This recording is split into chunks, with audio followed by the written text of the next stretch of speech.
Halo, salam sehat. Gimana kabar Anda hari ini? Jangan lupa untuk tetap jaga jarak dan mematuhi protokol kesehatan. Nah, hari Minggu lalu, tepatnya tanggal 16 Januari 2022, SEAL Training Center bekerja sama dengan mitra luar negeri asal Inggris Link International Group menggelar seri webinar perdana terkait isu keamanan dengan topik pentingnya implementasi sistem manajemen pengamanan di perusahaan. Ada lebih dari 300 peserta dari sekitar 200 perusahaan yang mendaftar. Adapun perusahaan yang mengikuti webinar tentang sistem manajemen pengamanan ini beragam, mulai dari oil and gas, perbankan, hingga perhotelan. Adapun isu yang dibahas antara lain tentang pentingnya sistem manajemen pengamanan di perusahaan, manajemen pengamanan di perbankan, perhotelan, objek vital nasional, dan banyak lagi. Oke, selamat menyaksikan webinar berikut ini. Satu sama lain saling menjaga. What you can see here to describe the picture to you. Potensi ancaman dapat terjadi di operation, dapat juga terjadi di safety.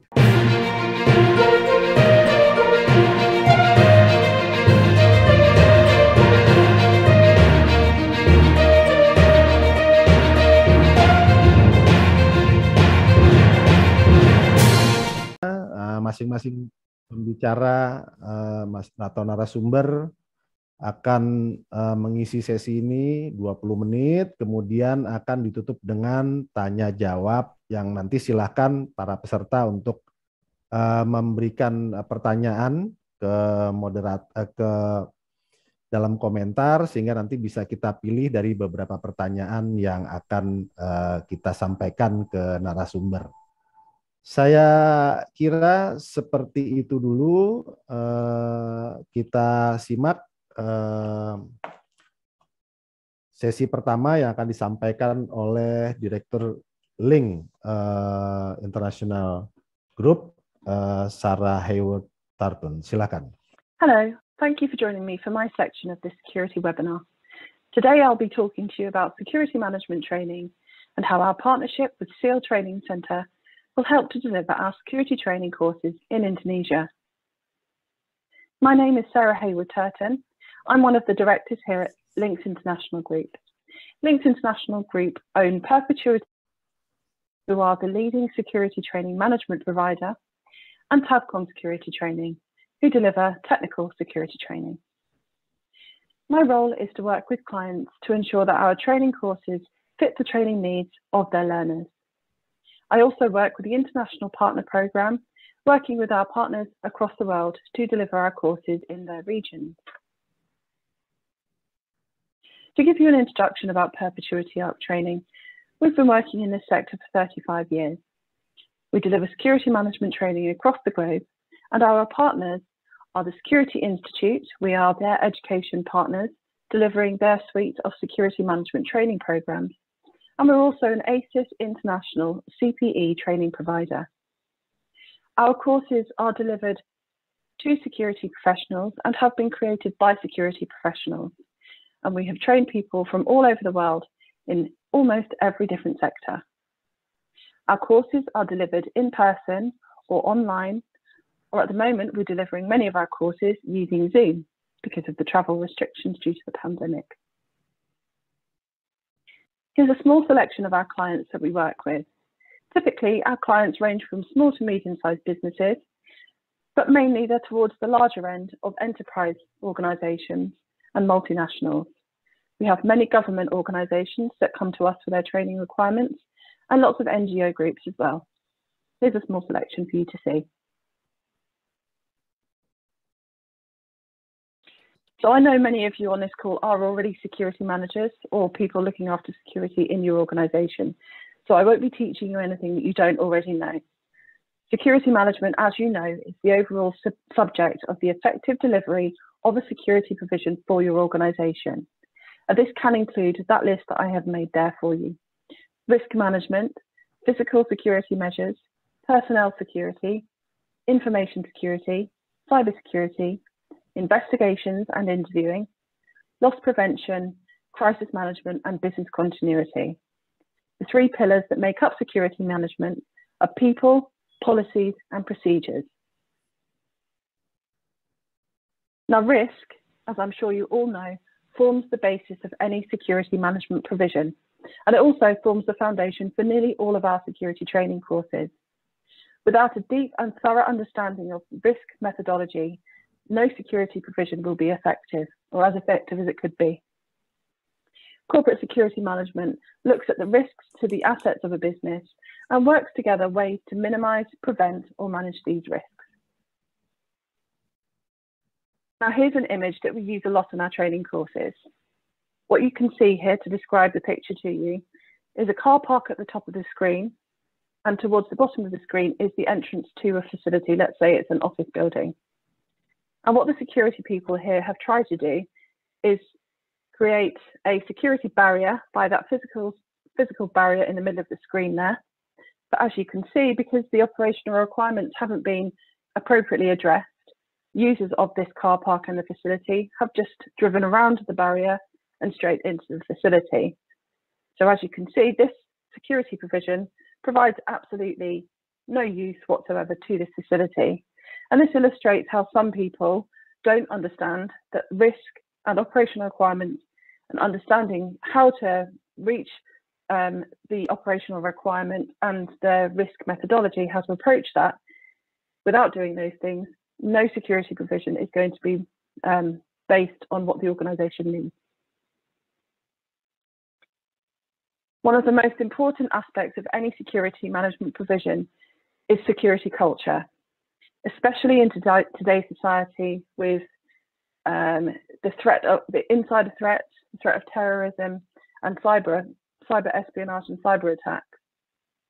Every single person within every organisation has a personal and professional responsibility when it comes to security. So trying to embed a culture of that within the organisation is very important for any security manager.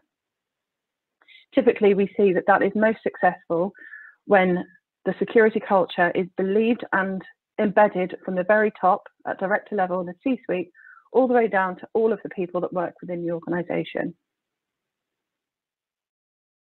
Moving on to the benefits of training, and these benefits apply to any sector, not just security training.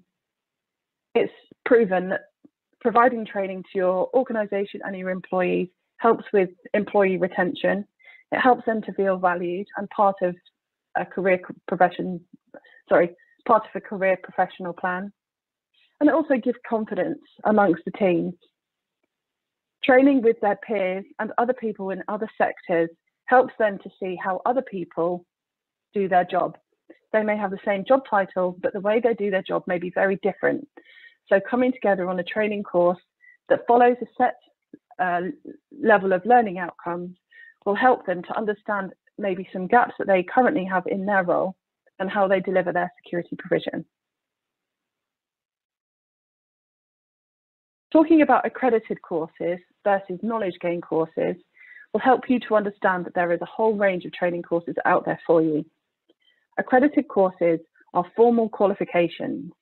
A qualification is something that is internationally recognised, that has gone through the quality assurance process through an awarding body, who certifies that that course and that person that has taken the training course has met the learning outcomes of the agreed learning outcomes of that course. So those people will receive a formal certificate at the end of their course once it has gone through the verification process, and they will have that accreditation to their name. A knowledge gain course, on the other hand, can provide the same level of detail in the course, but it's not a qualification. It hasn't gone through that formal process of an awarding body. These courses are really good for people that either want to have an overview of a subject that they either have no experience of, or maybe they need a refresher in a topic that they have learned before. But it also is good for people that want to gain an insight into a subject that they haven't maybe approached before, that they want to learn more about before going on to study an accredited course. So here's a list of some, this isn't all, but some of the training courses that we deliver that carry a formal qualification with it. So from this list, you'll see things like crisis management, security management, of course, but also things a bit more specific to the security manager, someone that would like to gain a qualification in security surveying, for example, which is an extremely important tool for any security manager to have. Security coordination and design is designed to give an overview of all of the core aspects of security management to someone that may not have a security background. So they may not have come from a police or military background, for example, or they may not have studied security management in any detail, but want to have an idea about what the key elements of security management are. Workplace investigation and interviewing as a course is one of our most popular because it doesn't just specify the security manager and their role. This course is good for HR managers, general managers, compliance managers, facilities managers, in fact, anybody that has got any responsibility in their role for the overseeing of investigations or interviewing. The Security Institute training courses form the partnership that we have, the education partnership that we have with the Security Institute. So level 3, level 5, and then level 7 courses are designed for somebody to join at the certificate level and then work their way up. And after that, they could go on to do our online master's degree in international security and risk management that's delivered in partnership with the University of West London.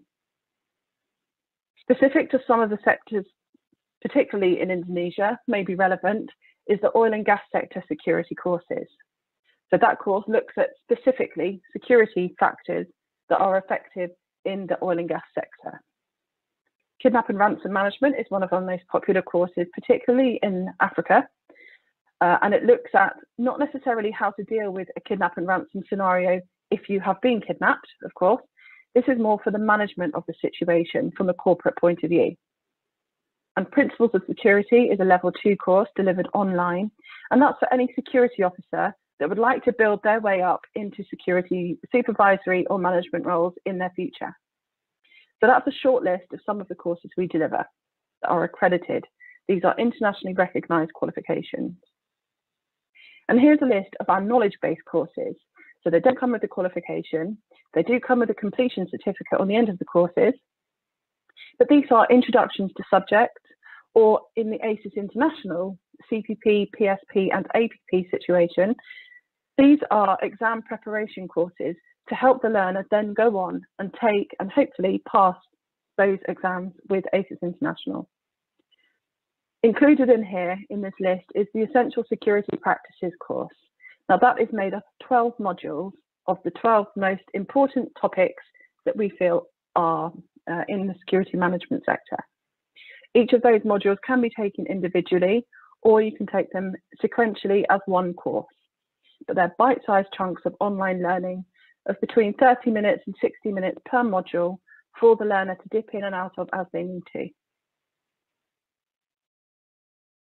This diagram shows you a typical pathway to success for our learners. So we may have people that join at that bottom section of the pyramid who have got no experience of security management or are new to training and want to build up their confidence and build up their knowledge of the subject by taking one of the bite-sized online courses to understand more about that topic.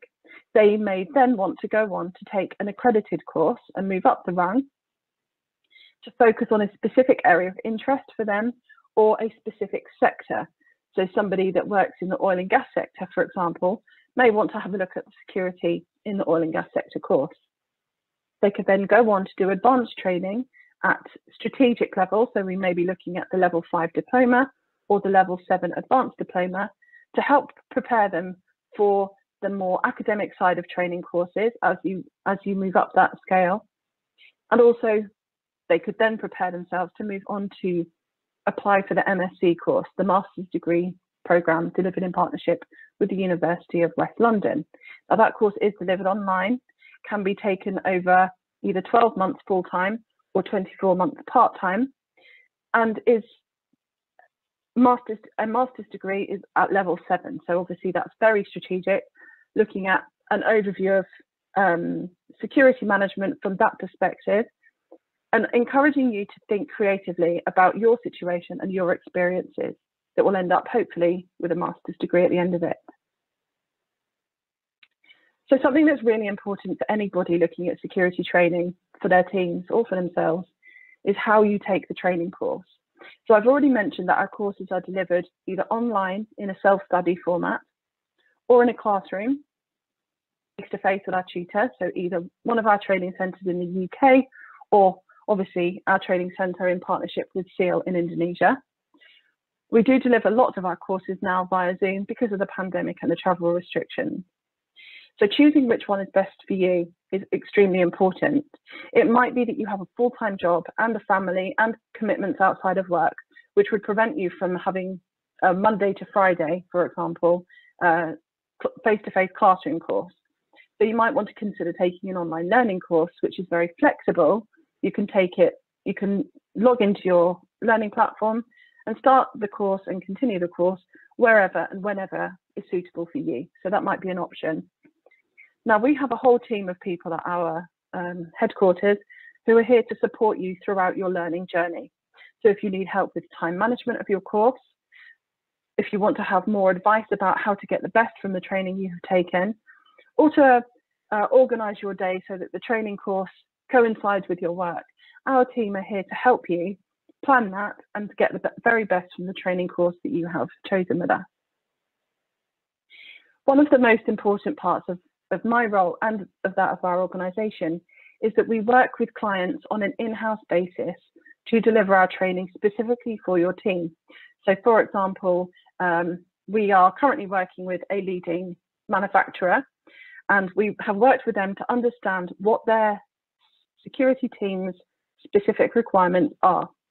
We've worked with them on a training needs analysis basis to understand the competencies that the team currently have and to see if there are any gaps in that knowledge between what they have now and where the organisation thinks they need to be.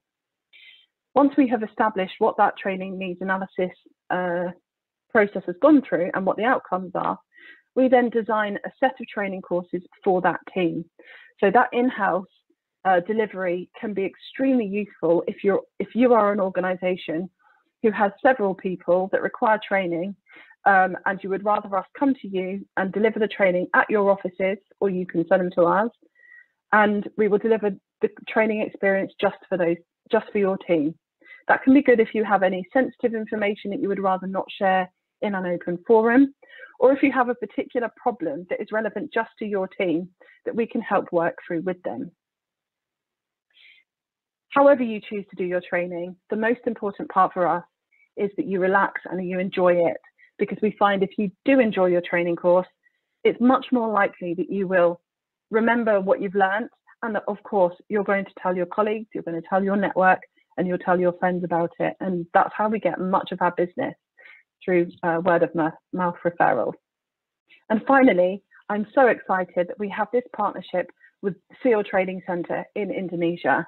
This is a market for us that we are really excited to be in, and we're very much looking forward to seeing how this partnership will gain so many more learners for us, and also really help to push the security management message in Indonesia.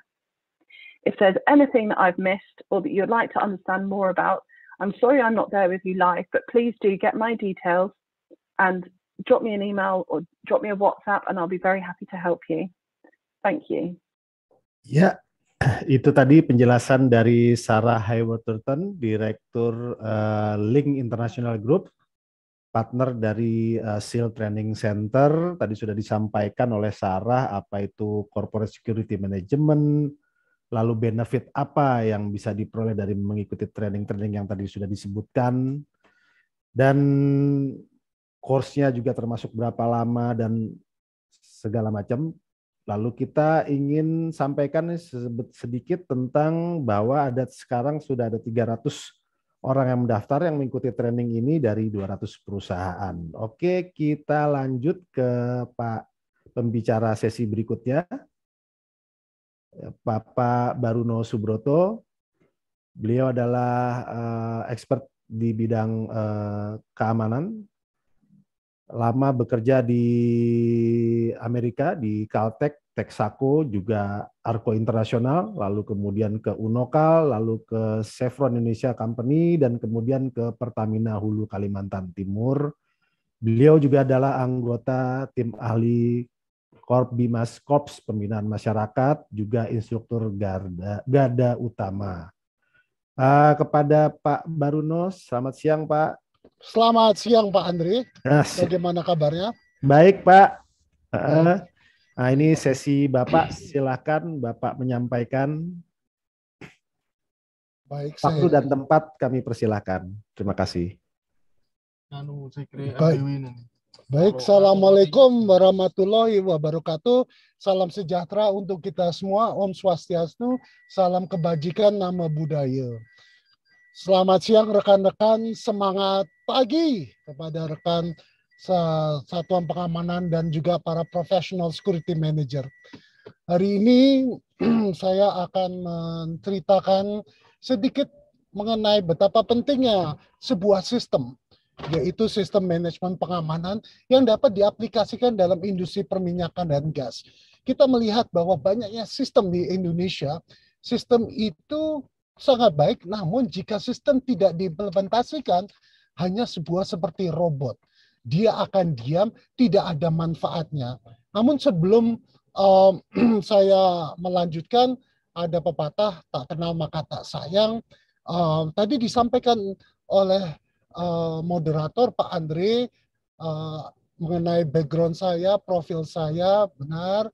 Saya mengenyam pendidikan S2 di Amerika, kemudian saya juga mengikuti pelatihan yang dilakukan oleh ARS di UK terkait dengan Advanced Risk Management. Beberapa pengalaman saya tadi Pak Andri sudah menyampaikan, saya lebih dari 27 tahun di dunia perminyakan, dari Caltex hingga sampai dengan Pertamina. Saat ini saya masih menjadi salah satu staf kor ahli Korbimas, kemudian sebagai instruktur garda utama, dan juga di luar dari security, saya juga mempunyai sertifikasi terkait dengan keahlian AK3 umum. Organisasi yang saya naungi saat ini adalah Asosiasi Internasional Praktisi Pencegahan Kejahatan atau IACPP. Nah, asosiasi ini melihat dan mengenyam terkait dengan bagaimana kita mencegah kejahatan yang dapat terjadi kepada diri kita di sisi individual, namun juga pada perusahaan. Oleh karena itu, satu di antaranya kita harus mempunyai sebuah sistem terkait dengan sistem apa yang akan kita lakukan untuk mencegah terjadinya kerugian atau meminimalkan. Jika terjadi kerugian, kita bisa minimalkan sekecil mungkin. Bahwa security starts with awareness. Jadi keamanan dimulai dari sebuah kesadaran. Namun kesadaran dimulai dari mana? Dari diri kita. Oleh karena itu, jika kita sadar bahwa keamanan dibutuhkan, mulailah dari diri kita. Mulai kita memahami kiri kanan kita, depan belakang kita. Apakah ada sebuah ancaman? Ancaman yang dapat mengganggu diri kita atau juga perusahaan yang kita berdedikasi sehingga perusahaan ini tetap sustain, tetap berjalan hingga akhir hayatnya, hingga kita terus memberikan kesejahteraan. Oleh karena itu pentingnya adalah sebuah security awareness.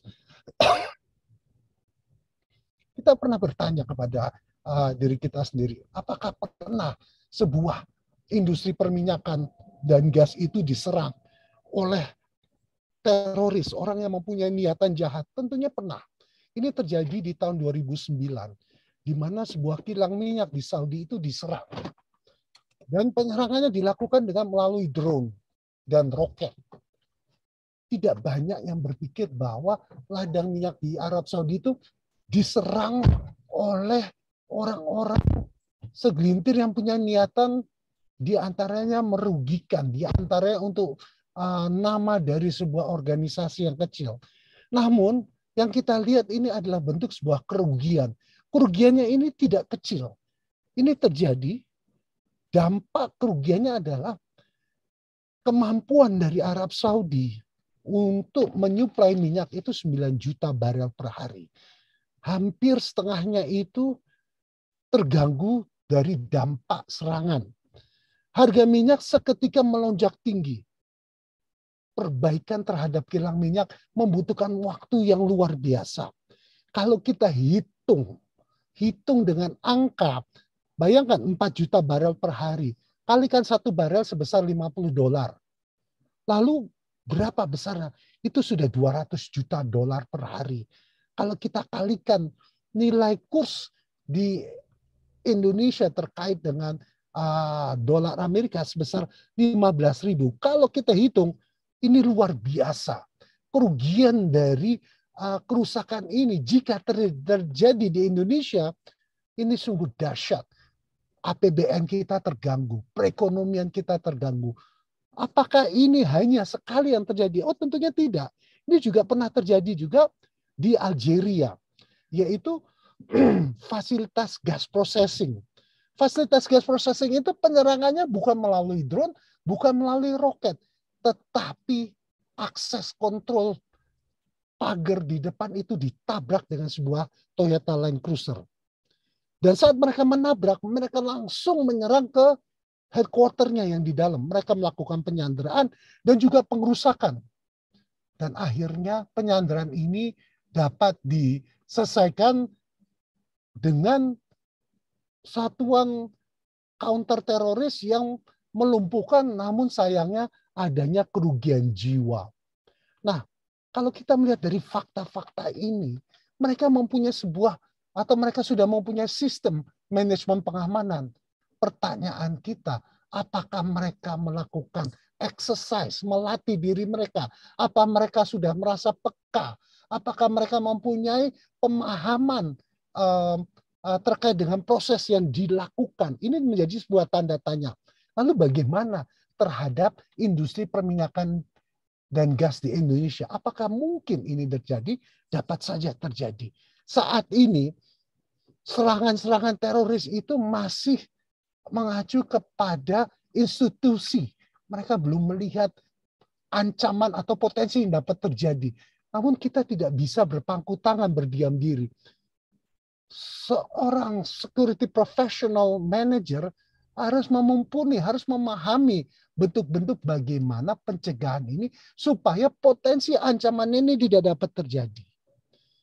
Bayangkan jika ini terjadi, kerugian bisnis yang luar biasa. Kerugian bisnis dapat berasal dari operasi yang tidak normal atau peristiwa yang tidak teratur membuat aktivitas perusahaan mengalami kemunduran. Ini kita lihat dari grafis ini. Bayangkan pernah terjadi atau tidak, kita harus mempersiapkan. Ibarat tadi Sally dari UK menyatakan di UK itu seringkali hujan, maka orang sering membawa membawa payung, maka sedia payung sebelum hujan. Artinya di sini kita harus mempersiapkan diri dengan sebuah proses, dengan sebuah sistem. Nah, terkait dengan sebuah fenomena gunung es yang dapat saya katakan bahwa kegagalan dapat terjadi jika ketidakmampuan melakukan identifikasi potensi ancaman atau insiden. Ini penting sekali. Kenapa? Betapa pentingnya? Karena kalau kita terlambat, maka kita apa yang terjadi? Kita hanya reaktif. Apa yang kita lihat, oh ini yang terjadi. Namun di balik itu, di belakang itu kita harus mampu untuk memahami. Inilah kalau kita tidak punya kemampuan, ketidakmampuan kita dalam mengidentifikasi potensi ancaman atau insiden yang dapat terjadi. Tentunya kalau kita bersikap proaktif, kita harus memahami situasi dan kondisi yang dapat terjadi sebelum kejadian itu terjadi. Berikutnya tantangan dalam mengelola risiko. Nah, ini menjadi tanda tanya di perusahaan-perusahaan yang besar atau perusahaan yang mulai maju. Kita sering melihat adanya namanya silo organisasi. Organisasi yang model menara. Artinya apa yang dimaksud dengan menara ini adalah mereka satu sama lain tidak saling peduli bahwa sebenarnya adanya keterkaitan. Contohnya operation, commercial, fleet management atau planning. Mereka melihat nggak penting security, keamanan kita bisa mampu. Sebenarnya ini banyak pengaruhnya. Dan juga seperti human capital, bahwa hiring atau menerima pekerja baru, sudahkah mereka membentuk suatu tim untuk mengecek background-nya mereka? Ataukah SKCK cukup? Ataukah ada cara lain? Dari sisi safety, apakah mereka sudah memahami orang yang di pihak ketiga mempunyai background yang bebas dari bentuk kriminal? Oleh karena itu, kekuatan namanya kolaboratif kohesif adalah kekuatan di mana semua fungsi litas departemen itu saling peduli, saling berkomunikasi, saling memberikan input bahwa inilah kelemahan kita. Keamanan, gangguan, ancaman dapat terjadi. Nah, ini yang kita harapkan dari industri perminyakan dan gas, dan juga di luar adalah keterbukaan. Nah, keterbukaan ini dapat terjadi jika apa? Jika fasilitas operasi itu memahami risiko dan juga mempunyai tolak ukur terhadap bagaimana kerugian ini dapat terjadi. Nah, proses-proses ini memerlukan proses seperti sisi dari proses mengelola risiko. Sebuah sistem yang dapat kita katakan seperti sistem manajemen pengamanan. Adanya identifikasi risiko, kejadian yang pernah terjadi sebelumnya, melakukan analisa, pembatasan, hingga bagaimana kita melakukan pemulihan bisnis, yaitu Business Continuity Plan, BCP. Nah, langkah apa sih yang perlu kita pahami bersama? Nah, seorang security manager itu wajiblah memantau potensi risiko dan juga mengembangkan, mengeksplor, mencari tahu tren-tren baru yang muncul. Kendala kita, karena kita melihat, oh kami hanya di oil and gas, kami hanya memahami sisi oil and gas. Mulai hari ini dan saat ini mengembangkan. Karena ini bisa dampak, khususnya di dunia industri perminyakan dan gas di Indonesia. Kalau contoh seperti di Kalimantan, di situ ada sisi tambang batu bara yang berdekatan dengan sisi onshore oil and gas. Ini sangat berdekatan. Jika terjadi di tambang batu bara, dapat juga terjadi di perminyakan. Oleh karena itu kita wajib memantau potensi risiko bukan saja internal tetapi eksternal, tetangga kita. Apakah tetangga kita adanya bentuk ancaman? Kalau sudah ada bentuk ancaman, bagaimana kita menyikapi? Berikutnya ada menentukan apa yang paling memungkinkan berdampak pada organisasi. Pak Baruno, izin Pak untuk slide-nya Pak. Ya. Teman-teman menanyakan ini slide-nya, mohon maaf saya potong Pak. Oh, nggak kelihatan ya? Iya, betul Pak. Oh, mohon maaf, bentar. Mohon maaf. Slide-nya share. Oh, ya Allah. Sudah di-share Pak. Sudah dapat? Iya. Kelihatan? Sampai di mana tadi Pak itu ya? Bentar ya. Saya... Ini teman-teman banyak yang tanya ini. Oh maaf. Kelihatan nggak ini sekarang? Sekarang sudah kelihatan Pak. Oke. Jadi tadi yang saya contohkan ini kejadian di kilang minyak di Arab Saudi yang memberikan dampak kerugian yang luar biasa terjadi tahun 2019 tanggal 20 September. Terjadi serangan drone dan roket. Kemudian terjadi serangan juga di 2013 di Algeria, di mana fasilitas gas processing di Sahara itu diserang tidak melalui udara, tapi melalui darat. Pintu ditabrak dan mereka menyerang dan menjadikan sebuah kerugian. Bukan saja kerugian fasilitas, material, tapi imaterial. Ada pekerja yang mati karena terkena tembakan dari teroris ini. Ini adalah dua contoh di antara sekian banyak contoh dari dunia perminyakan yang dapat terjadi di Indonesia. Nah, ini yang tadi sekilas saya katakan, jika terjadi maka bisnis mengalami sebuah kerugian yang luar biasa. Nah, kerugian ini yang patut untuk diantisipasi. Jangan sampai terjadi dulu, tapi sebelum terjadi kita harus mempunyai sebuah sistem. Nah, ini yang tadi saya katakan, kalau kebiasaan kita melihat setelah kejadian terlambat, tetapi kita harus berbentuk proaktif. Jadi sebelum kejadian kita harus bisa memahami potensi, bukan kita bersikap seperti paranormal, namun berdasarkan kejadian-kejadian pernah terjadi di tempat kita atau tetangga, maka kita bisa membuat sebuah tren. Nah, ini yang tadi saya katakan, organisasi menara. Organisasi menara kelemahannya adalah satu sama lain tidak peduli. Namun organisasi yang diharapkan adalah kolaboratif. Satu sama lain saling menjaga, saling membagi informasi terkait potensi ancaman. Dapat terjadi di operation, dapat juga terjadi di safety, terjadi di fleet management maupun di legal. Nah, ini yang tadi saya katakan langkah pencegahan, lalu monitoring risiko. Nah, ini tadi katakan bahwa kita sebagai security professional itu wajib untuk terus memantau potensi risiko dan eksplorasi tren yang sekarang terjadi.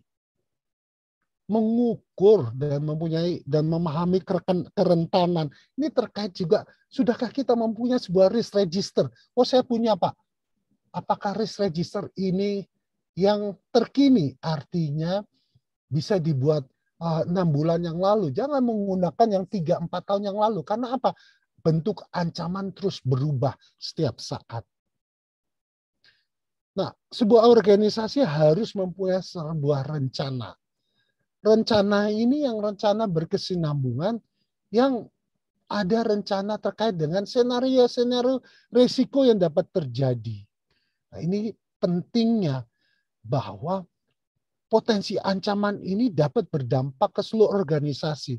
Oleh karena itu, wajib kita untuk melakukan 3K, berkomunikasi, berkoordinasi, dan juga berkolaborasi dengan lintas fungsi untuk memahami dampak yang dapat terjadi di suatu departemen, untuk kita bisa melihat potensinya jika terjadi itu, langkah apa yang harus kita lakukan. Harapannya jangan sampai pernah terjadi. Pak Baruno, mohon izin Pak, slide share-nya Pak bisa ditaruh Hilang Pak, lagi. di tiga itu Pak. Tadi belum jalan di Bapak tadi membahas 3K itu Pak. Oh, 3K itu ya, adalah tambahan saja. Oh, oke Pak. Nah, yaitu tadi terkait dengan komunikasi, koordinasi, dan kolaborasi, itu tambahan. Ya, Nah, ini yang harus dipunyai oleh seorang professional security untuk bisa memberikan input dan menarik perhatian dari semua lintas departemen. Begitu Pak Andri. Baik Pak. Saya lanjuti. Ke slide berapa Pak? Silakan. Ini berikutnya adalah slide terkait dengan bagaimana perusahaan jika belum punya atau sudah punya dan perlu di-upgrade, perusahaan untuk terhindar dari potensi kerugian terkait dengan pencurian data, pengurusakan aset, ancaman dari karyawan, ini tidak kalah pentingnya dan juga seterusnya. Maka keamanan menjadi tugas kita semua. Bukan keamanan menjadi tugas security. Tapi sebuah sistem itu menjadikan milik bersama. Dan betapa pentingnya keamanan dan bagaimana itu harus dimasukkan dalam sebuah organisasi, jawabannya adalah sistem manajemen pengamanan. Nah, sistem manajemen pengamanan itu bisa saja dari bentuk API, ASA, ANC atau Australian New Zealand Standard atau British Standard, selama mereka mempunyai sebuah sistem manajemen pengamanan yang mempunyai tahapan-tahapan yang kemiripannya memberikan gambaran risiko yang dapat terjadi. Kita register dan juga ada sebuah bentuk mitigasinya. Oleh karena itu, mengapa dunia bisnis membutuhkan sistem manajemen pengamanan? Karena ini diperlukan sebuah risiko yang harus dikelola dan juga keterkaitan dan juga kebersamaan dari pemangku kepentingan keamanan untuk mampu mengelola objek vital, apakah objek vital nasional ataupun juga objek vital tertentu. Mohon izin Pak Baruno. Ya. Pak Baruno, mohon izin untuk slide-nya belum bergerak. Apakah masih di slide yang sama? Oh, kok nggak bergerak ya? Di tempat saya sih bergerak nih. Apa saya ulang lagi? Ya, boleh Pak diulang kembali karena dari kami juga tidak melihat pergerakan slide-nya Pak. Oke, nggak apa-apa. Saya coba ulang lagi ya. Baik, terima kasih Pak Baruno. Oke, baik. Oh, ini lebih. Mau maaf ya. Share screen lagi. Apakah terlihat Pak Randy? Halo, Pak Randy, Pak Andre? Apakah terlihat? Ya, sekarang sudah terlihat Pak di slide mengapa dunia bisnis membutuhkan sistem manajemen pengamanan. Baru sampai sini ya slide-nya ya Pak? Ya. Baik Pak. Baik, silakan untuk dilanjutkan Pak. Untuk menjadikan sebuah kesuksesan dalam dunia bisnis, khususnya kenapa kita membutuhkan sebuah sistem manajemen pengamanan, perlu adanya kita mengelola risiko yang dapat terjadi, melibatkan pemangku kepentingan, dan juga bagaimana mengelola dalam kegiatan atau dalam bentuk di objek vital nasional. Nah, pentingnya adalah struktur organisasi yang jelas. Nah, sistem manajemen pengamanan itu bagian dari sebuah namanya enterprise management. Nah, enterprise risk management ini semua sebuah organisasi yang mempunyai dan peduli terhadap risiko-risiko dapat terjadi. Oleh karena itu, pentingnya untuk mengangkat dan menjadikan sebuah sistem. Jika belum, maka ini menjadi satu PR yang harus diikuti, diteruskan. Oleh karena itu, dukungan nyata dari sistem manajemen pengamanan perlu diwujudkan, yaitu bentuk dari komitmen. Komitmen dari siapa? Tadi, jika itu bentuknya silo, maka komitmennya itu sangat lemah. Namun jika organisasinya sudah berubah menjadi organisasi berkolaborasi, maka ini memudahkan untuk pucuk pimpinan memberikan arahan dan juga kebijakan. Nah, tadi saya katakan bahwa perlu adanya kita membangun sebuah risk register, yang mana itu mempunyai risiko penilaian dari masing-masing fungsi. Tujuannya tak lain adalah untuk setiap fungsi ini mempunyai gambaran dan bagaimana dampaknya jika terjadi dan tidak mengganggu fungsi lainnya. Harapan kami dengan sebuah bentuk sistem manajemen pengamanan, maka risiko perusahaan ini dapat teridentifikasi dan juga dapat dimitigasi. Nah, itu sebuah kesimpulan, dan tentunya ada gambar ini mengatakan sebuah kucing, kita tidak pernah terlambat kok untuk belajar sesuatu yang baru. Dan saya terima kasih dengan waktu yang singkat ini, saya mencoba memberikan gambaran betapa pentingnya sebuah sistem manajemen pengamanan di dunia perminakan dan gas. Terima kasih Pak Andre. Baik Pak Baruno, terima kasih. Ya, tadi menarik sekali apa itu security awareness, lalu contoh-contohnya adalah serangan teroris di Saudi ya Pak ya, dan bagaimana cara kita mengantisipasi hal-hal tersebut ya Pak ya. Ya. Early warning Pak. Oke, baik, kita lanjut dulu. Nanti saya pikir di sesi akhir lah kita akan kumpulkan pertanyaan ya. Karena kita masih mengumpulkan pertanyaan, kita lanjut ke sesi berikutnya. Di sini ada Pak Delyusar Samsi. Beliau adalah Komite Pemantau Risiko BNI Syariah, juga Associate Trainer untuk Muamalat Institute, dan juga Asesor LSP Keuangan Syariah dan LSP XBC di Jakarta. Beliau juga adalah dosen FKIP Program Studi Pendidikan Ekonomi Universitas Pamulang Banten, dan beliau banyak mengikuti training serta pelatihan di dalam dan luar negeri.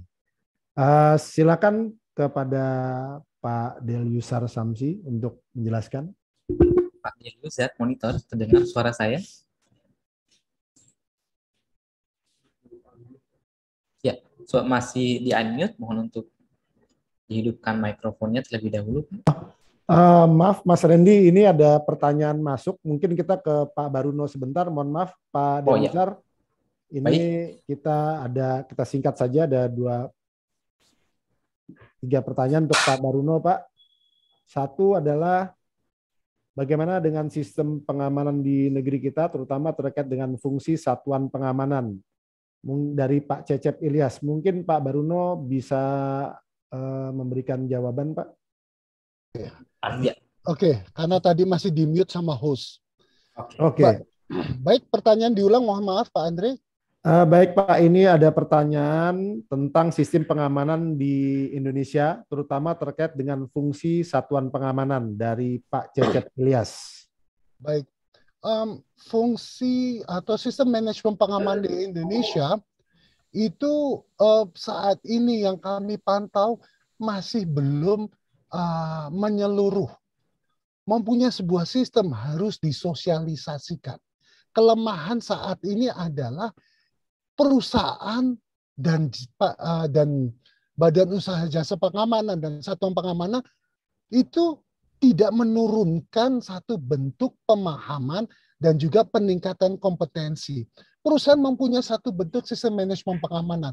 Namun sistem manajemen pengamanan ini masih mempunyai kelemahan, yaitu masih menggunakan sistem yang lama. Dan diharapkan untuk meningkatkan, mengupdate dengan bentuk apa? Mengumpulkan informasi lebih lanjut. Oleh karena itu, saran saya untuk sisi Satuan Pengamanan BUJP adalah untuk berkomunikasi dengan user. Langkah apa yang perlu kita lakukan? Kali pertama adalah memahami risiko yang dapat terjadi. Analisa risiko. Nah, ini pentingnya khususnya untuk badan usaha jasa pengamanan saat memenangkan kontrak dari sebuah tender di perusahaan untuk mendapatkan informasi apa yang pernah terjadi selama perusahaan BUJP sebelumnya jika berganti baju, untuk mendapatkan informasi supaya Bapak-Bapak ini tidak mengulang apa yang pernah terjadi. Jadi keterbukaan, bentuk transparansi ini yang harus dilakukan. Begitu Pak Andre. Baik, Pak, terima kasih. Pertanyaan berikut, Pak. Ini kan tadi Bapak menjelaskan kan tentang terorisme nih, Pak. Sementara Satuan Pengamanan itu kan tupoksinya beda dengan kepolisian karena terbatas di area kerja.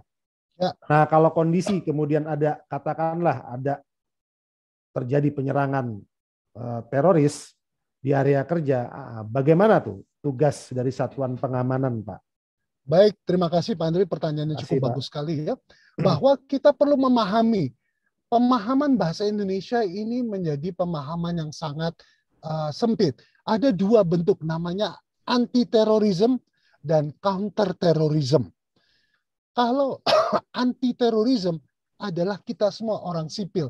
Counter-terorisme adalah penindakan, penangkapan, dan juga dalam bentuk sisi hukum. Itu milik Densus 88, milik Den 81, Den Bravo, Den Jakab.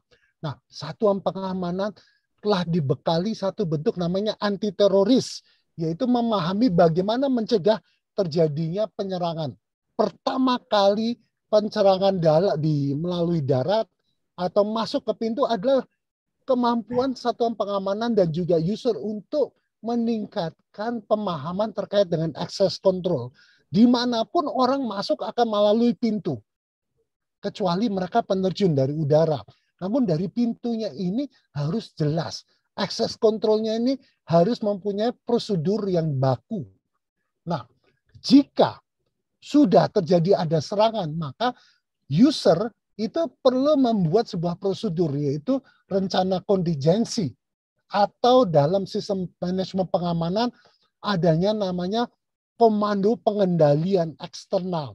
Perlu adanya komunikasi dengan pihak eksternal jika ini terjadi. Dalam dunia perminyak dan gas, pada umumnya pimpinan perusahaan berkomunikasi dengan SKK Migas dan SKK Migas akan berkomunikasi dengan BNPT dan BNPT akan berkoordinasi dengan satuan-satuan counter teroris, apakah Den 88, apa 81, Den Jaka atau Den Bravo. Tugas dari Satuan Pengamanan adalah menjadikan bentuk anti teroris dengan anti terorisme dengan bentuk apa? Meningkatkan kemampuan mengidentifikasi risiko, kemampuan access control, dan juga memahami eksternal ancaman yang dapat terjadi. Nah, ini perlu dilakukan diskusi lebih lanjut dengan user untuk supaya user ini mengerti dan paham bahwa ancaman dapat terjadi. Bukan saja penyusupan, pengerusakan, tapi juga terorisme. Begitu Pak Andri. Ya, baik Pak. Terima kasih Pak Baruno. Ini ada satu pertanyaan. Oh iya Pak, nanti boleh di-share Pak ya. Teman-teman ini menanyakan slide share-nya Bapak, ini nanti bisa kita share kan Pak ya. Jempol. Baik Pak, terima kasih. Nah terakhir Pak, ini ada pertanyaan Pak. Ini kan tadi Bapak udah bilang, dampak dari serangan itu kan harga minyak kemudian jadi melonjak begitu Pak ya. Betul. Nah, tapi di sisi lain ada juga perusahaan yang menganggap bahwa SMP itu kosnya besar. Nah, bagaimana supaya SMP itu bisa ditetapkan tapi mungkin dengan kos yang mungkin efisien begitu Pak kira-kira ya. Terima kasih Pak. Terima kasih Pak Andri dengan pertanyaan ketiga. Bapak dan Ibu, jika ada yang saya banggakan bahwa semua bentuk usaha itu ada biaya.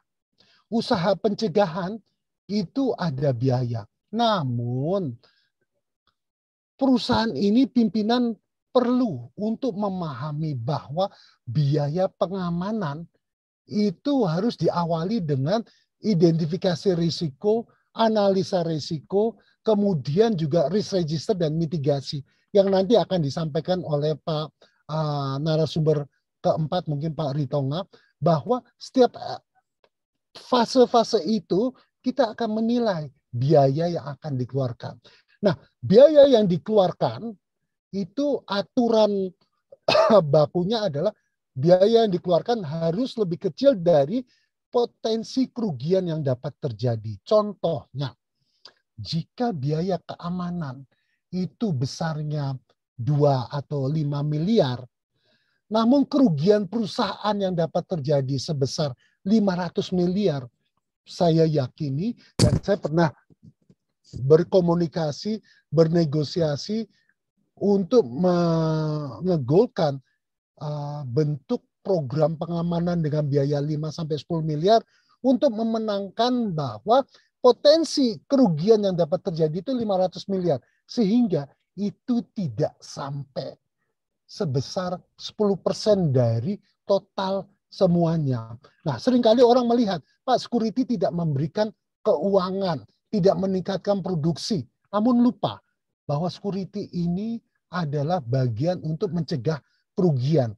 Oleh karena itu, pesan saya satu, security bukanlah kegiatan atau program security bukanlah cost center, tapi menjadi profit center. Dengan meningkatkan pengembangan security, maka keuntungan perusahaan akan menjadi lipat ganda. Nah, ini perlu duduk bersama dengan user, menjelaskan angka ini untuk mencegah terjadi kerugian yang jauh lebih besar. Begitu Pak Andre. Pak Andre, begitu Pak? Pak Andre masih di mute, Pak Andre.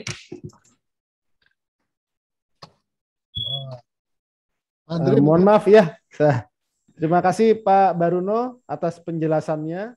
Buat teman-teman yang tadi sudah memberikan pertanyaan, nanti jawaban akan kami usahakan dijawab secara japri ya. Kita hubungi langsung karena ini masih ada sesi berikutnya dengan Pak Delyusar Samsi. Saya bacakan kembali, Pak Delyusar ini adalah Komite Pemantau Risiko BNI Syariah. Beliau juga adalah trainer di Muamalat Institute, lalu juga asesor LSP Keuangan Syariah dan LSP XBC di Jakarta, juga dosen di Fakultas Ilmu Pendidikan Program Studi Pendidikan Ekonomi di Universitas Pamulang, Banten. Beliau ini pendidikannya dari Fakultas Ekonomi Universitas Andalas di Padang, Sumatera Barat, dan kemudian Master of Business Administration dari Universitas Gadjah Mada di Yogyakarta. Kepada Pak Delyusar, waktu dan tempat kami persilahkan, Pak. Terima kasih.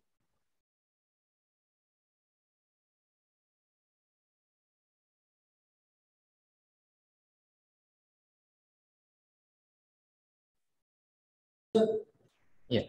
Silakan Pak Delyusar, waktunya Pak, 20 menit Pak. Mic-nya Pak Delyusar mohon diaktifkan. Baik.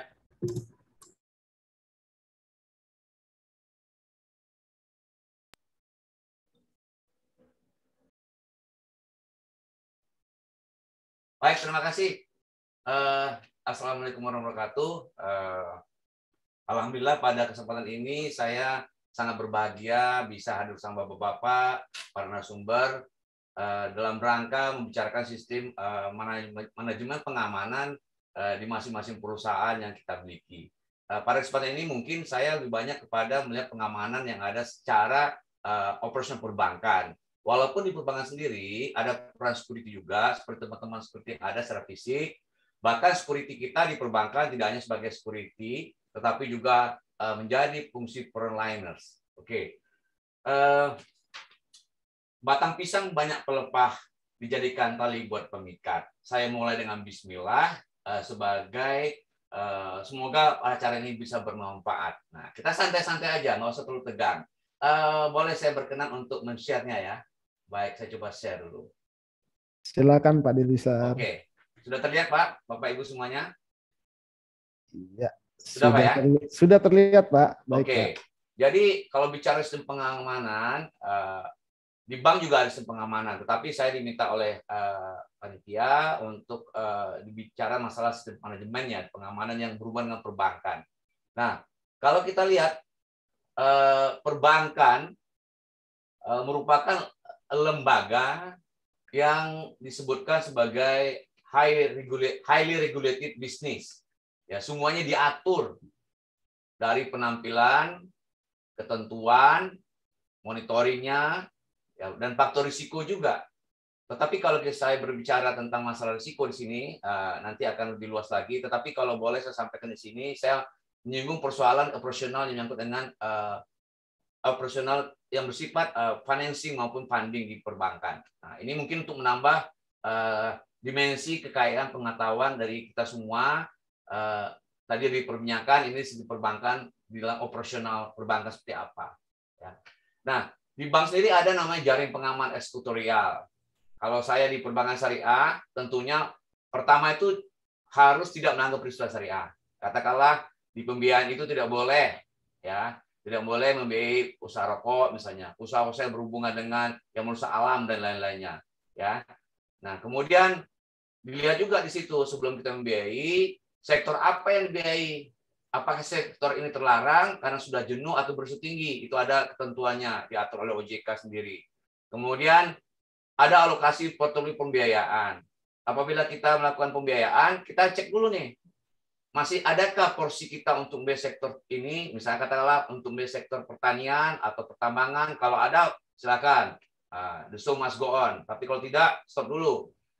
Selain itu juga kita bisa mencek bagaimana reputasi dari calon nasabah kita melalui informasi sistem layanan informasi keuangan dari OJK. Dan salah satu lagi adalah masalah batas maksimum pemberian kredit. Di dalam pemberian kredit ada batasannya 10% dari modal bank, ya. Nah, kalau untuk yang terkait sampai 20%. Dan juga ada undang-undang di perbankan itu, Undang-Undang Perbankan tahun nomor 10 tahun 98. Bank itu harus hati-hati, ya, prudential banking. Tentu kehati-hatiannya secara fisik berbeda sama teman-teman di lapangan yang berhubungan dengan minyak dan gas atau pertambangan.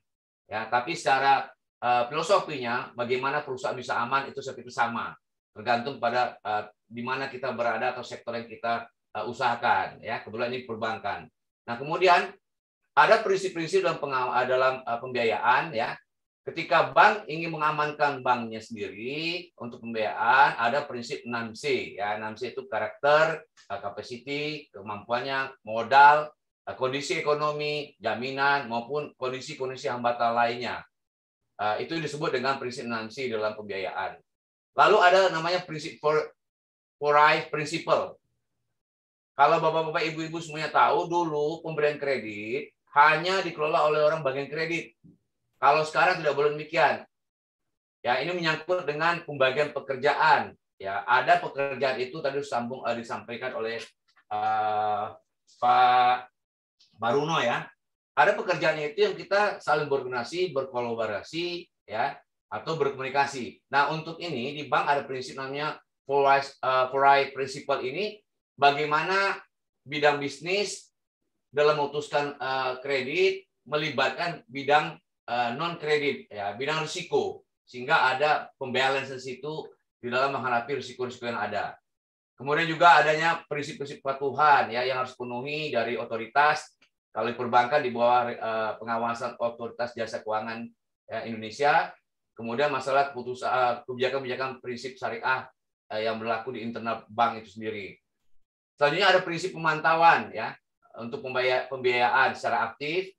Kemudian juga prinsip yang tepat guna, apakah pembiayaan ini diberikan secara benar atau tidak, sehingga tidak menimbulkan risiko ke depan. Apalagi yang kita kelola adalah uang-uang masyarakat, dana pihak ketiga dari masyarakat. Nah, 6C ini tadi sudah sampaikan, karakter, capacity, ya, kemudian capital, modalnya, kondisi perekonomian, jaminan, dan hambatan-hambatan lainnya. Ada juga yang disebut dengan aspek 3R. Nah, ketika melihat sebuah perusahaan, ya, kita melihat bagaimana perusahaan itu bisa berjalan secara aman, menguntungkan, tetapi juga bisa berkelanjutan. Ya, kita lihat misalnya faktor return-nya, faktor labanya.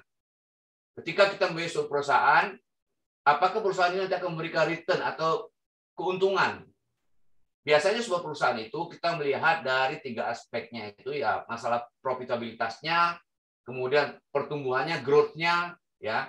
Kemudian ada lagi istilahnya sustainability. Jadi ada PGS, profitability, ya, profitnya kita lihat, growth-nya seperti apa, kemudian juga sustainability-nya, prospek ke depan seperti apa. Sehingga kita lihat juga kemampuan membayarnya ketika sebuah perusahaan itu harus kita kaji kemampuan membayarnya. Untuk informasi buat kita semua, mungkin sebagai bapak atau peserta di sini, mungkin ada yang belum tahu bahwa sebenarnya bank itu memberi pembiayaan dengan konsep first way out. Jadi pengembaliannya dari usaha itu sendiri, bukan dari faktor jaminan. Beda kalau seandainya perusahaan pegadaian yang memang mengandalkan jaminannya. Makanya banyak sebagian orang kita tidak mengenal. Datang ke bank, pinjam uang dengan jaminan yang besar. Nah, tidak demikian. Itu perusahaan pegadaian. Tetapi bank melihat dari kemampuannya, first way out, dari hasil usahanya yang aman, akan kita biayai. Sedangkan jaminan, itu namanya second way out, ya, faktor yang terakhir untuk bisa menyelamatkan kondisi bank ketika nasabah bermasalah. Termasuk juga bagaimana menghitung risiko, seperti yang sudah disampaikan tadi disinggung oleh Pak Baruno. Nah, ada masalah 7 aspek juga yang tidak luput di dalam hal masalah financing ini, ya, menyangkut dengan personality, ya. Kita lihat juga bagaimana usaha atau bisnis yang dikelola ini termasuk golongan apa nih bisnisnya, ya, berbisnis menengah, besar, mikro, ultramikro, dan lain-lain. Dan kita juga melihat, ya, tujuan penggunaan itu apa, prospeknya bagaimana, kemampuan membayarnya seperti apa, keuntungannya bisa diraih setelah kita biayai, bisa nggak ada peningkatan. Termasuk juga protection, perlindungan. Nah, protection ini, perlindungan ini juga merupakan suatu sistem pengamanan juga. Ya, katakanlah kalau nasabah yang sifat individual, perorangan, itu mitigasi risikonya kita tutup dengan risiko asuransi keuangan atau asuransi jiwa, biasa konvensionalnya.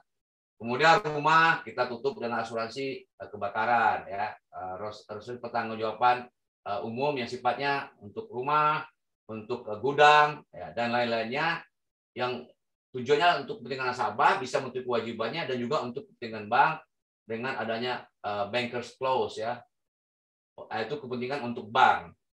Kemudian yang dinilai, ya, bank juga harus bisa melihat, ya, bagaimana mengamankan dirinya dengan cara melihat mitranya, calon nasabah atau nasabah yang sudah biayai.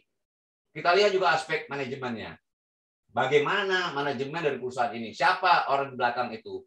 Ya, siapa the man behind? Ya, kita bicarakan adalah the man behind the gun-nya, gitu loh. Siapa orang-orang di balik usaha ini? Apakah orang-orang yang sudah berpengalaman, punya etika yang baik, karakter yang baik?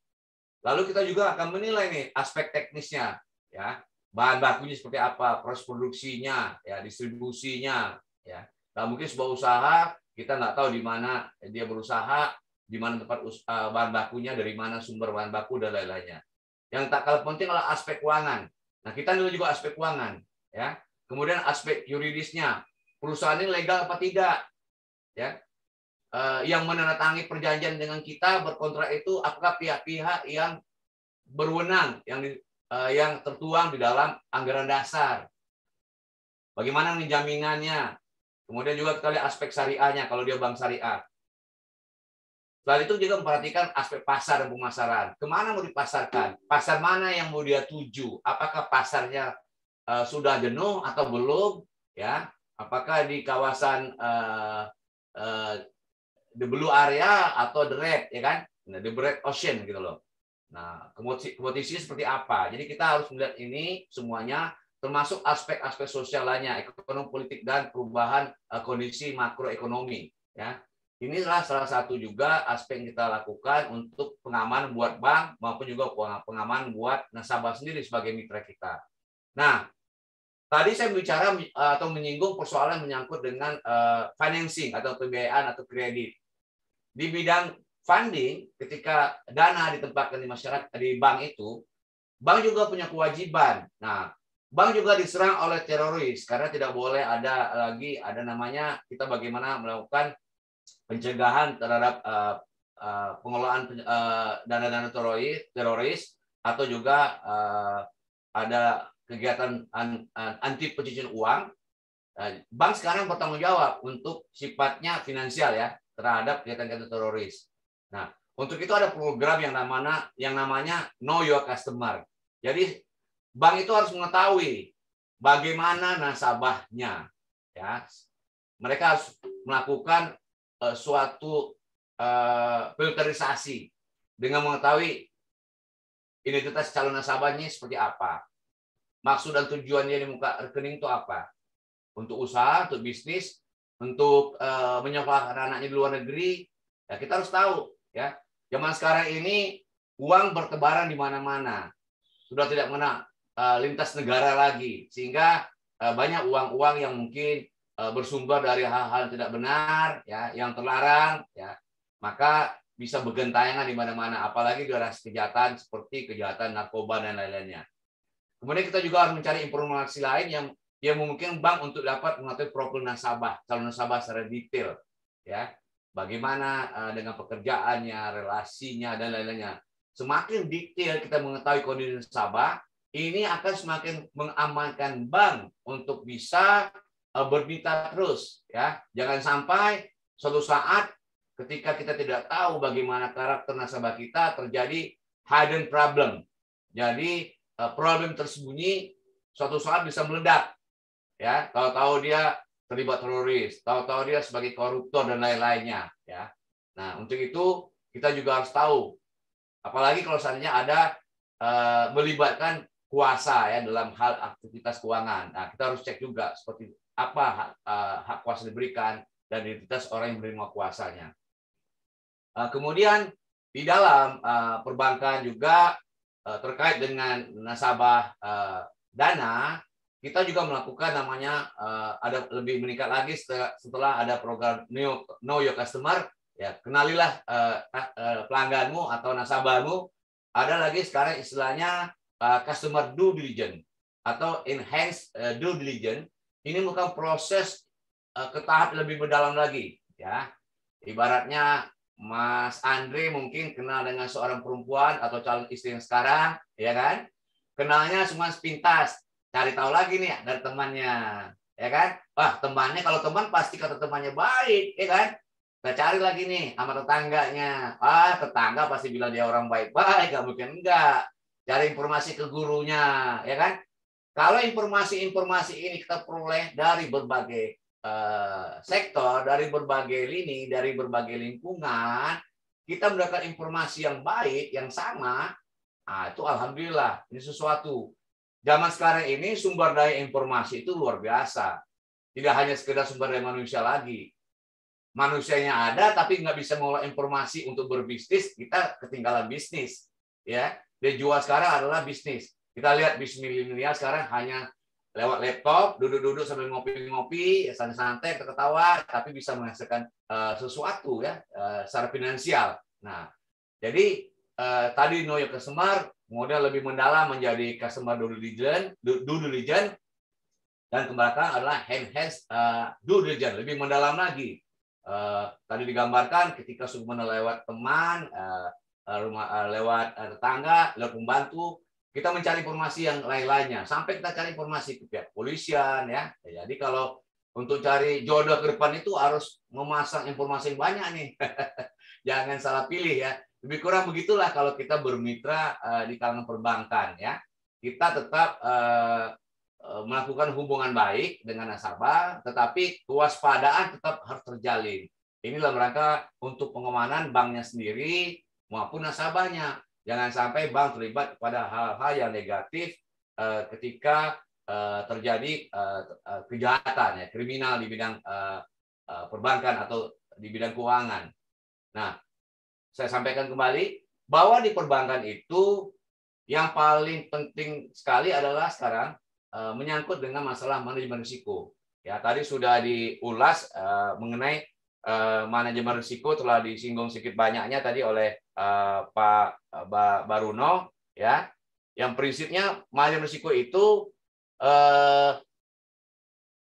merupakan serangkaian metodologi dan prosedur yang digunakan untuk mengidentifikasi, mengukur, memantau, dan mengendalikan risiko.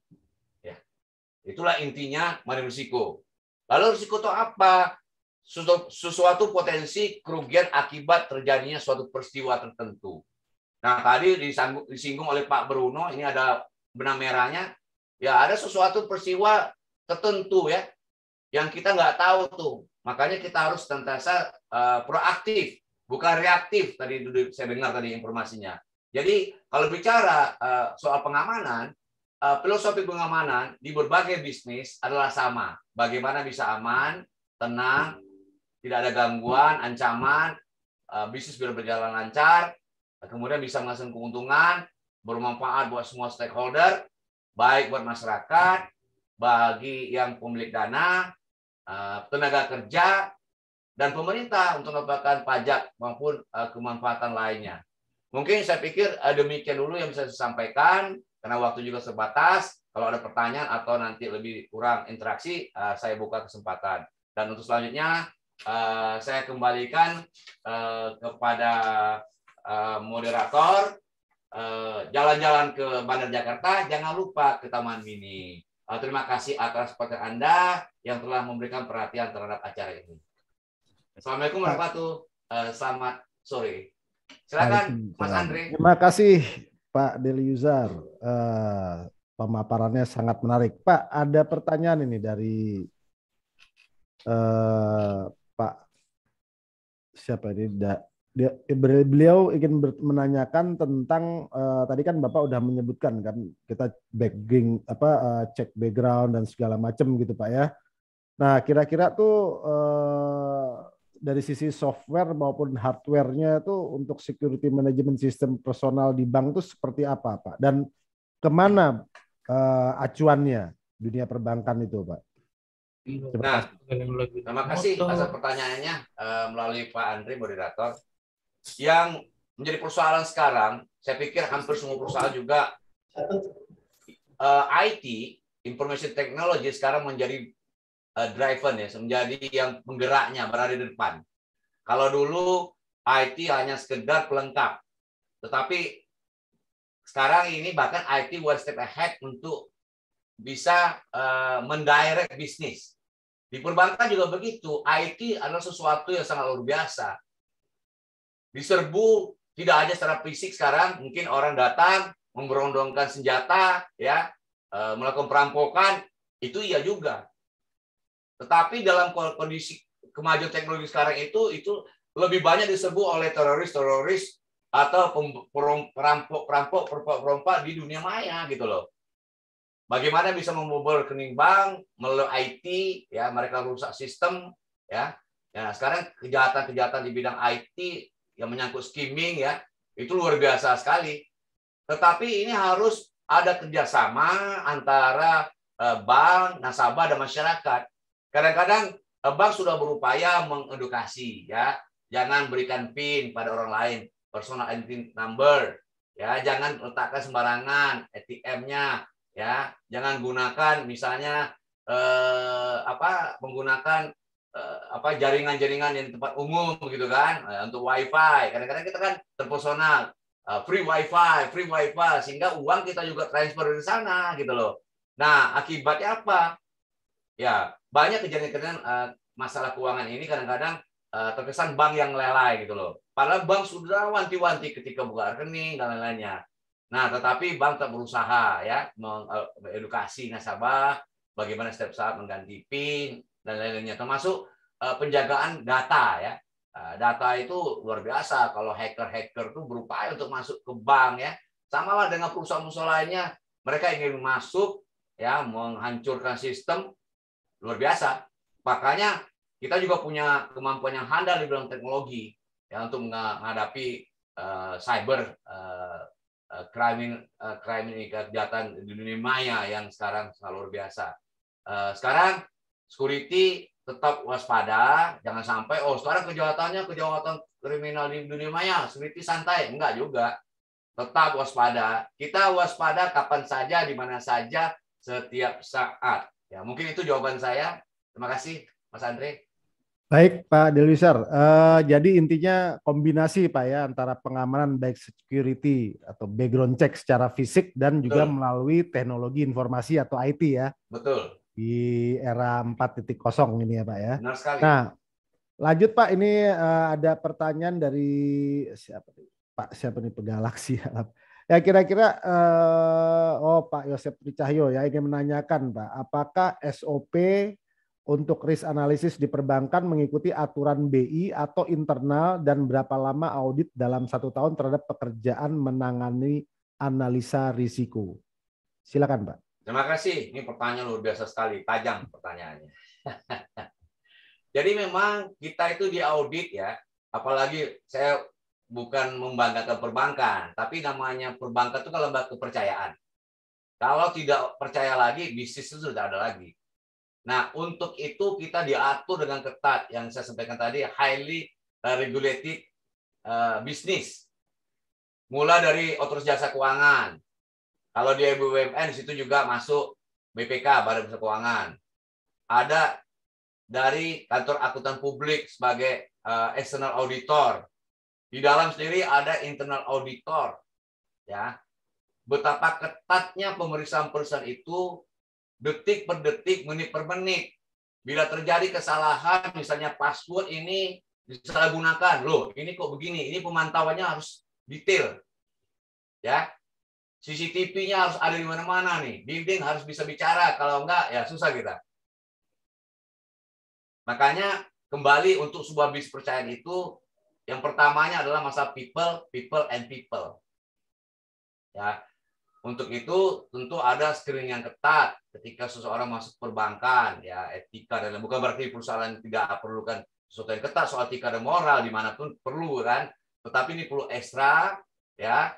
Kemudian semuanya harus sadar risiko. Tadi disampaikan oleh Pak Baruno bahwa kita bukan organisasi silo, kita integrated sistem yang kita bangun, membangun risk culture. Ya, risiko budaya, sadar budaya, supaya setiap kita ini harus peduli terhadap risiko apapun. Ya, apalagi kalau di perbankan itu ada risikonya banyak, 10, ya.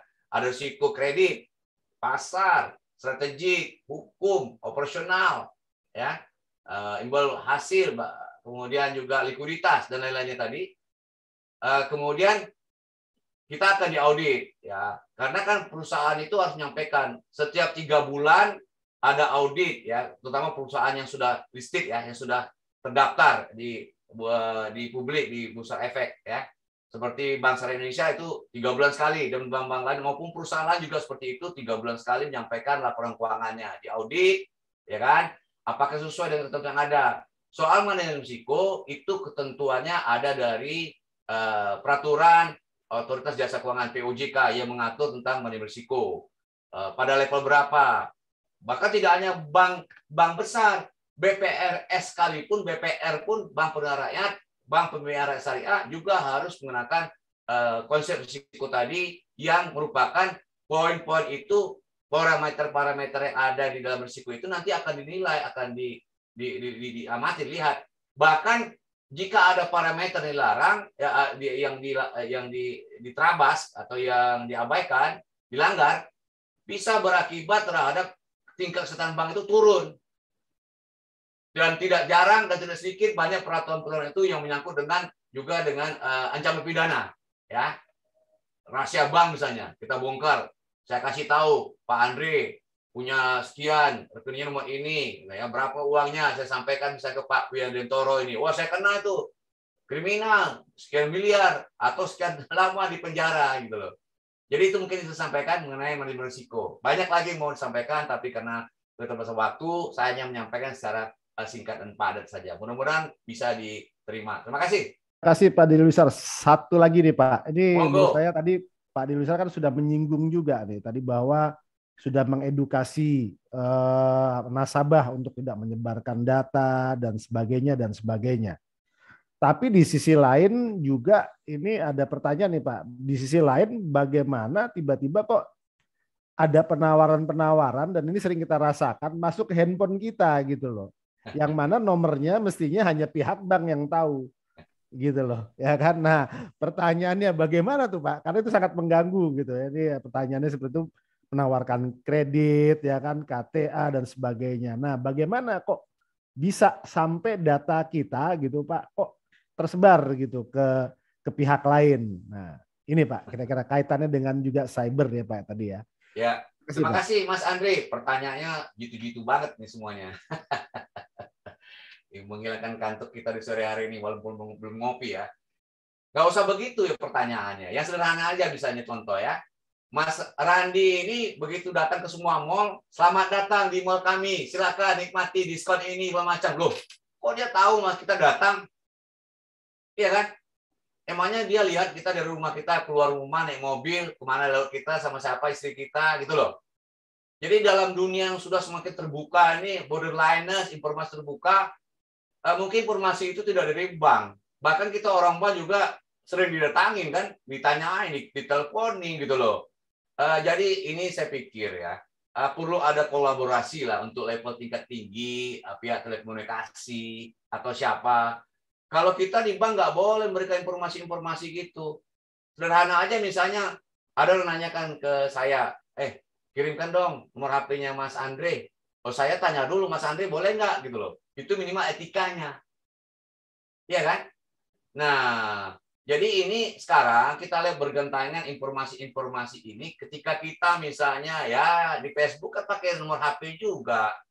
Ya kan? Untuk di mana-mana sekarang Anda setuju nggak? Agree apa enggak kan gitu kan? Term and condition. Ya kita main agree aja. Ya kan? Di Instagram, di ini, di itu sama teman segala macam. Nah, sekarang yang penting kalau ini tidak bisa kita hadapi dengan baik, ini kan faktor eksternal ya. Kita perkuat internalnya. Jangan sampai ada orang yang mengaku dari bank, yang mengaku teman, saya juga sering, mungkin teman-teman juga sering. Nggak kenal sekian tahun, teman-teman udah sekian lama masa pinjam uang. Ya kan? Menawarkan sesuatu yang aneh-aneh. Bayi cucunya lahir, ya kan? Banyak lagi menawarkan mobil. Nah, hati-hatilah buat kita semua, terutama ya teman-teman seperti Pak Randy, Pak Andre mungkin punya fans sebanyak di luar. Dilihat, wah ini sekian ribu nih. Anggota akun Facebooknya udah mau selesai mau apa ya diajukan itu dia bikin dari bank inilah dari bank itulah. Nah jika bank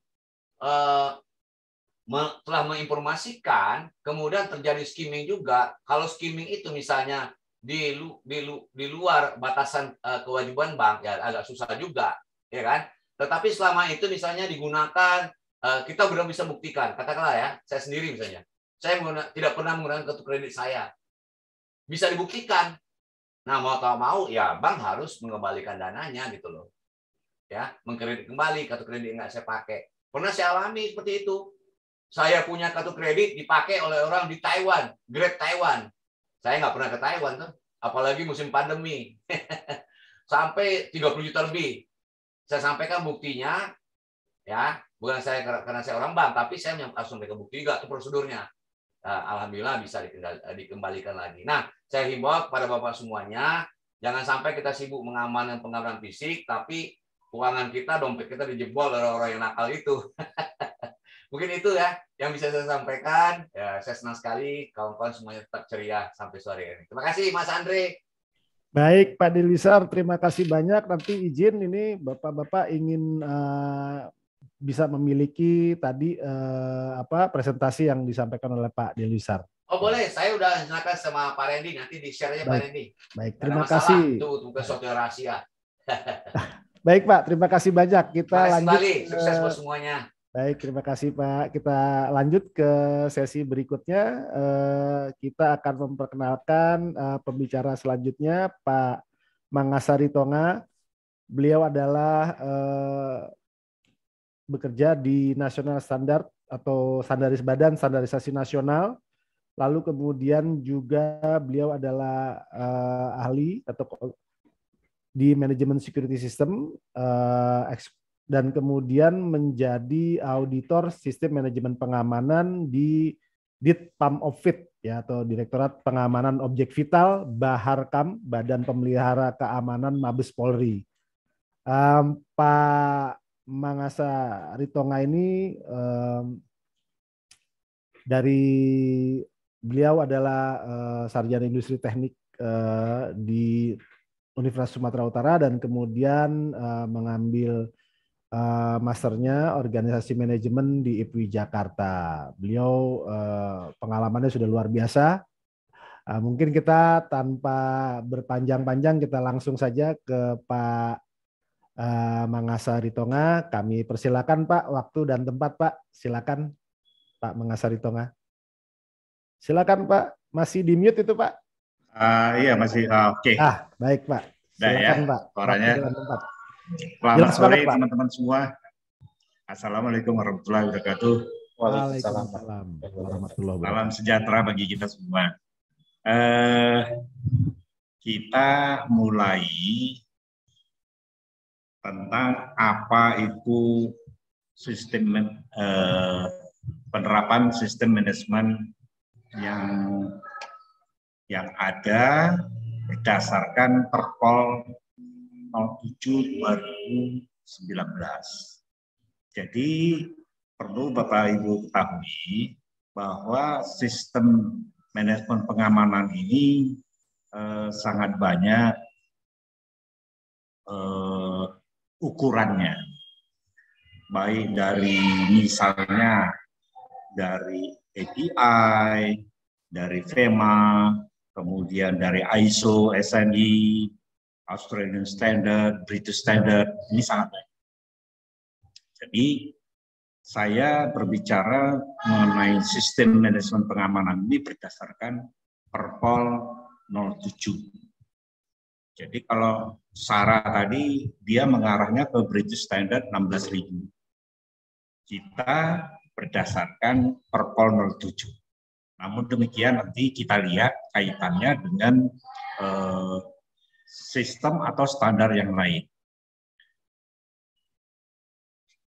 Kita lihat bahwa di dalam kegiatan ini sebenarnya ada beberapa yang kita sebut akar masalah keamanan.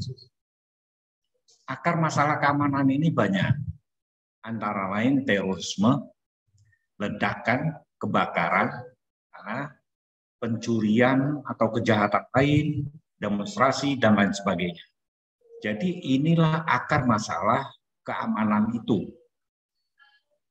Mungkin bisa saja yang lain. Kita lihat nanti akar permasalahan keamanan ini misalnya dari masalah lingkungan. Jadi banyak ini masalahnya sebenarnya yang bisa kita letakkan dan kita analisis risikonya. Sampai mana risiko-risikonya mungkin paling tinggi untuk masalah keamanan. Kemudian kita lihat berikutnya adalah lingkungan kegiatan bisnis kita itu seperti apa saja.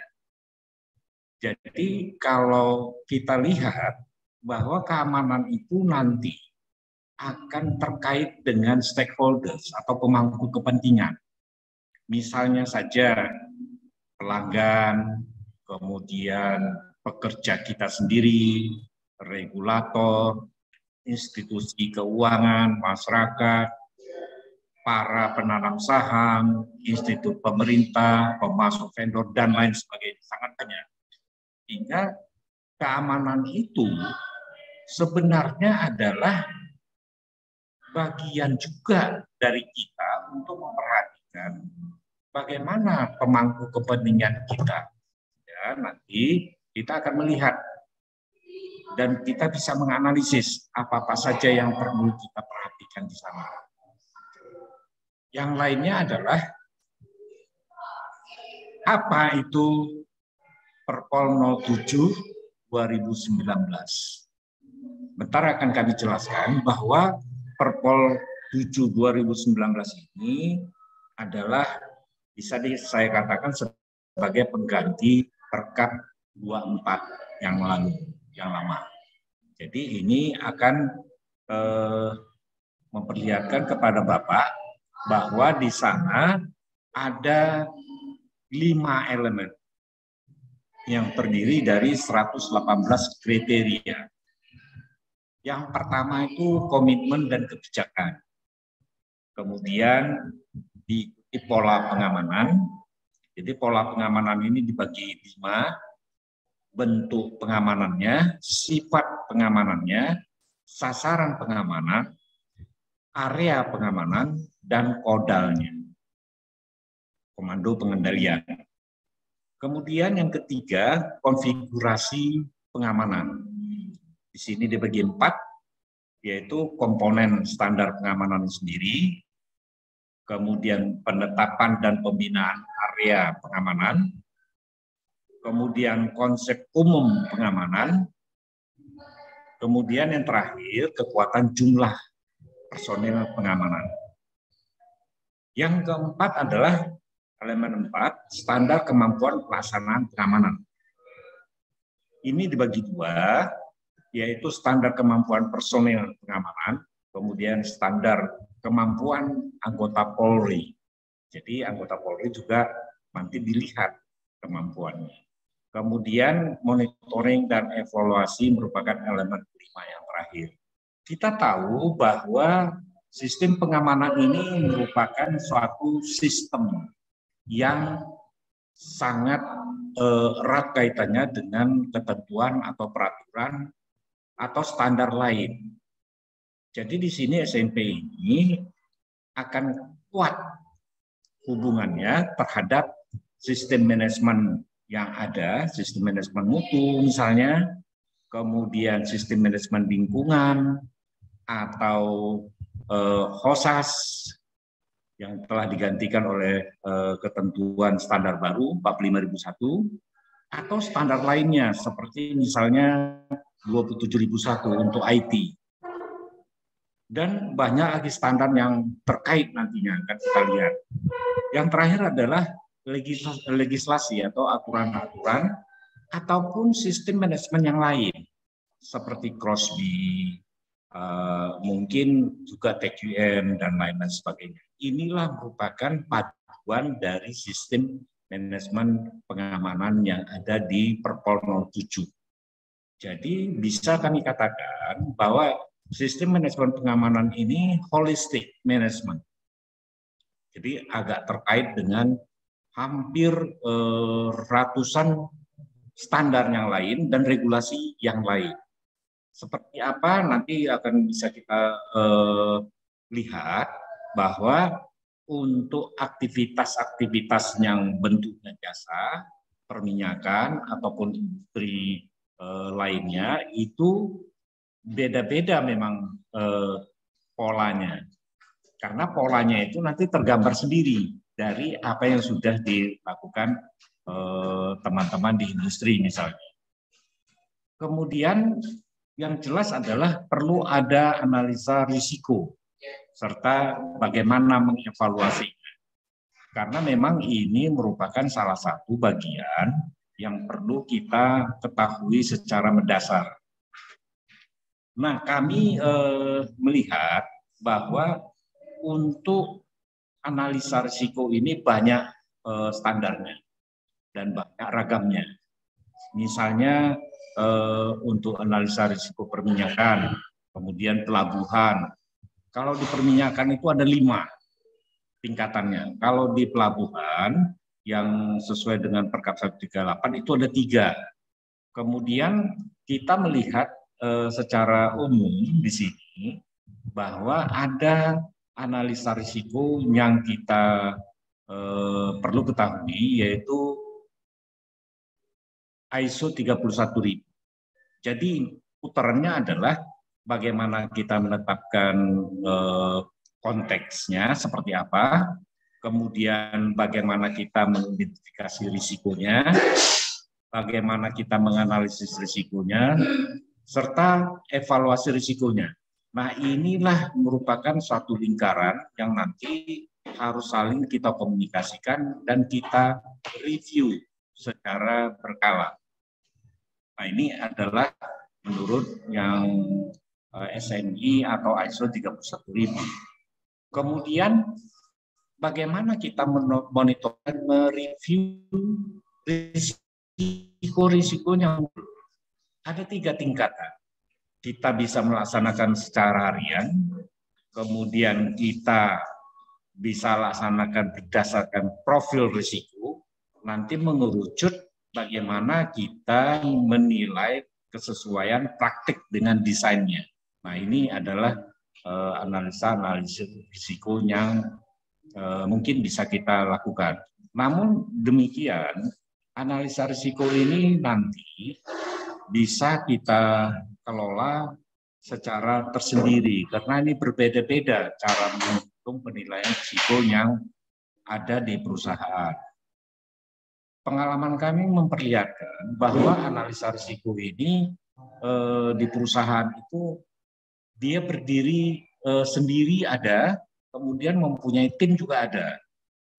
Namun kalau kita mau menerapkan SMP, kita tidak merubah apa yang sudah mereka lakukan, cuma kita menyesuaikan saja apa yang ada di sana. Nah, kalau kita lihat linknya, apakah sistem implementasi SMP ini hanya untuk gedung saja, atau untuk pabrik, atau untuk industri pertambangan? Tidak. Secara ringkas kami kasih contoh di sini untuk satu gedung saja. Satu gedung misalnya, dia akan terangkai dengan beberapa aktivitas. Kita bisa melihat dari sisi aset. Jadi aset ini adalah yang perlu kita kelola. Contohnya misalnya ada orang mengukur risikonya itu by aset. Itu 55.001 bisa. Kemudian by activity bisa. Jadi banyak program yang nanti akan kita lihat di lapangan sesuai dengan aktivitas dan prosesnya. Dan cara menghitung risikonya juga bisa berbagai cara, karena banyak cara untuk menghitung risiko. Mana yang paling tepat nanti itu yang akan kita lakukan.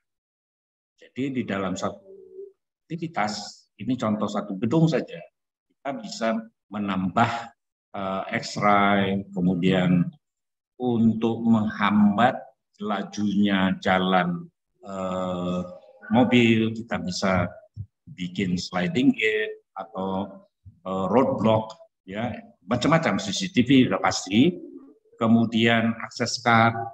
Jadi banyak standar nanti yang akan berkecimpung dan terkena di sini. Terutama untuk IT. IT-nya harus kuat. Kita memakai 27001. Di mana yang 27004 nanti kita mengukurnya, bagaimana mengukur IT-nya, kemudian 27005-nya bagaimana kita melihat risiko-risiko IT itu. Sudah berjalan enggak? Sebagainya. Jadi banyak nanti yang dilakukan di sini. Kalau di perbankan itu ada yang namanya BIN, Banking Identification Number. Itu salah satu aktivitas yang ada di dalam SMP ini. Bagaimana kita menghambat dan memblok orang-orang yang tidak layak masuk, supaya itu bisa tersaring. Kira-kira seperti itu. Nah, kemudian apa yang kita simpulkan? Bapak Ibu, kalau kita ingin menerapkan sistem manajemen pengamanan ini, perlu ada tim. Itu udah pasti. Tim yang mengelola SMP. Kemudian menyamakan persepsi tentang aplikasi SMP. Saling tukar informasi secara kontinu, baik internal maupun eksternal. Dan mengevaluasi SMP itu secara berkala. Nah, perlu ditambahkan di sini bahwa sistem manajemen pengamanan ini bukan pengeluaran, bukan cost, tapi investasi. Mengapa saya mengatakan itu? Karena perusahaan yang aman itu akan lebih dipandang orang karena dia merupakan brand image tersendiri. Jadi kalau dia aman, orang akan datang, itulah kira-kira. Dan salah satu perusahaan yang sudah menerapkan SMP ini, yang kami dengar, tapi belum saya lihat buktinya, bahwa asuransi yang mereka keluarkan untuk perusahaan mereka sekian M itu turun 10 miliar. Jadi padahal biaya SMP ini hanya 100 juta gitu. Mungkin ini salah satu faedah yang mungkin dapat kita pikirkan kembali. Yang terakhir barangkali perlu kita pertimbangkan. Kapan Bapak Ibu perusahaannya mulai menerapkan SMP ini, karena memang ini merupakan salah satu katakanlah bentuk pengamanan yang maksimal yang bisa kita buat untuk perusahaan kita. Dan terakhir pesan kami bahwa pengamanan itu adalah tanggung jawab semua. Jadi bukan hanya satpam, tapi tanggung jawab kita semua. Ini adalah salah satu bagian yang mungkin harus dimengerti, bahwa sistem manajemen pengamanan ini tidak berdiri sendiri. Semua harus ikut untuk mengamankan tempat dia kerja atau tempat dia mencari makan, istilahnya seperti itu. Nah, ini yang mesti kita dalamin dan kita pahami. Mungkin itu Pak Andre, lebih kurangnya kalau ada kurang-kurangnya nanti mungkin bisa ditanyakan. Terima kasih. Baik Pak Aritonga, terima kasih, sangat menarik Pak. Jadi SMP itu adalah investasi Pak ya. Ya. Gitu Pak. Nah ini ada beberapa pertanyaan nih Pak terkait dengan sistem manajemen tadi Pak. Ada perusahaan yang sudah menerapkan sistem itu Pak. Standar SMP di Ovitnas. Nah, kemudian sejak 2008. Tapi kan kemudian muncul yang tadi berbasis British Standard, Pak. ISO berapa di 31.000 ya 2012. Nah, kira-kira gimana tuh Pak penerapannya Pak di objek vital nasional untuk memberikan update yang secara aktual lah pengamanan di lokasi yang vital tadi Pak, kira-kira seperti itu.